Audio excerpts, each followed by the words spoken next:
BioBioChile.tv presenta Comentarios BioBio. Voces independientes de verdad.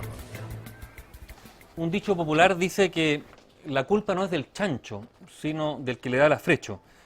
Y esa expresión se usa porque se busca con ella señalar o indicar o definir responsabilidades anexas a quienes han cometido una falta, un error, una imprudencia, se dice, o incluso más que eso, un delito.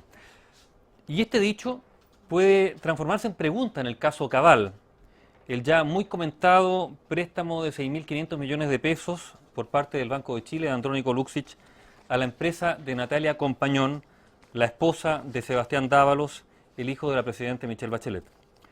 Y hay una pregunta: ¿qué posibilitó que el hijo de la presidenta confundiera los planos, mezclara la política con los negocios privados, enlodando así el sentido de lo público? Aclaremos que por ahora, los tribunales aún no resuelven nada y por lo tanto no podemos hablar de delitos.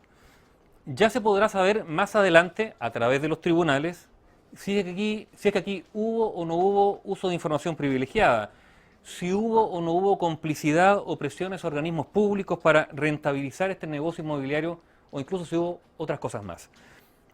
Pero aquí sí hay una grave cuestión política, estrictamente política.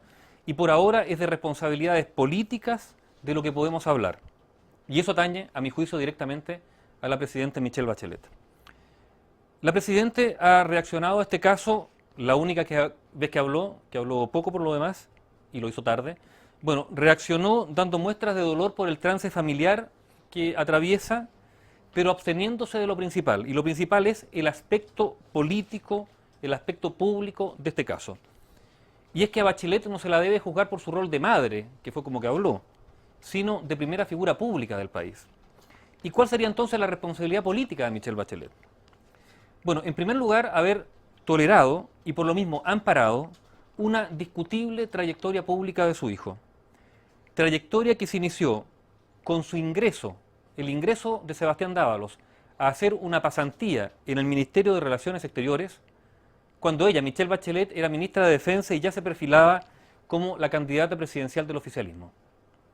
¿Cómo ingresó Dávalos a la Cancillería? ¿Hubo un concurso acaso? ¿Quién lo evaluó? ¿Quién tomó la decisión que ingresara? ¿Hubo otros postulantes que quedaron fuera porque él ocupó ese cupo? En realidad Sebastián Dávalos fue, no, digámoslo así, no fue un alumno destacado. No fue un alumno destacado. Y se ingresó al Ministerio de Relaciones Exteriores fue simplemente por sus vínculos políticos, o sea, por su parentesco. Ya en la Cancillería, de hecho, Dávalos tuvo de entrada el privilegio de tener una oficina propia, algo insólito, algo que no le correspondía. Y ya en paralelo, mientras él estaba en la Cancillería, su esposa Natalia Compañón creó una empresa para asesorar a inversionistas asiáticos en Chile e inversionistas chilenos en Asia, lo que supone el uso de información privilegiada en el seno de esa pareja. Dávalos, mientras estuvo en el Ministerio de Relaciones Exteriores, viajó como ningún otro en relación al cargo que tenía y participó de seminarios y gestiones internacionales que estaban muy por encima de su cargo. ¿Qué hacía un aprendiz? Esa es la palabra, un aprendiz que no entregaba a tiempo sus informes, viajando en comisiones que negociaban tratados de libre comercio. ¿Qué funcionario tuvo que quedarse abajo para que él se subiera a esos viajes? ¿Cómo lo logró? No fue por mérito, fue porque era quien era, o sea, porque era hijo de la candidata que había devenido presidente de la República. Y por lo tanto el caso Cabal no es de ahora. Estrictamente la responsabilidad política no es de ahora, es algo que acumula una trayectoria de 9 años. Michelle Bachelet no pudo no darse cuenta de esto, como no pudo no darse cuenta que su hijo se casaba en el campo del dueño de AgroSuper y que eso la comprometía. Y lo reprochable, por lo tanto, políticamente de Michelle Bachelet es eso, que bajo sus narices toleró y amparó lo que ella misma critica: el privilegio de las élites, de la que ya forma parte, la contradicción con su discurso de inclusión e igualdad, y participar también del nepotismo que inunda a nuestra clase política en todo su espectro, de derecha a izquierda, con decenas de ejemplos de dinastías familiares y grupos familiares enquistados en el Estado en virtud de sus redes políticas. Bachelet entonces ya traicionó su discurso de mayor equidad, de fin del privilegio de los de siempre, de las ventajas por origen social, porque en definitiva avaló el usufructo que hizo su hijo tejiendo lazos para negocios privados desde un cargo público al que accedió no por mérito. Bachelet, que tenía frente a sus ojos un ejemplo de incompatibilidad, simplemente pasó, como dijo una vez. Usando una expresión de Sebastián Piñera, que en su momento fue muy valorada por el actual oficialismo, la pregunta es si cabe calificar a Bachelet de cómplice pasivo en este asunto de su hijo y su nuera.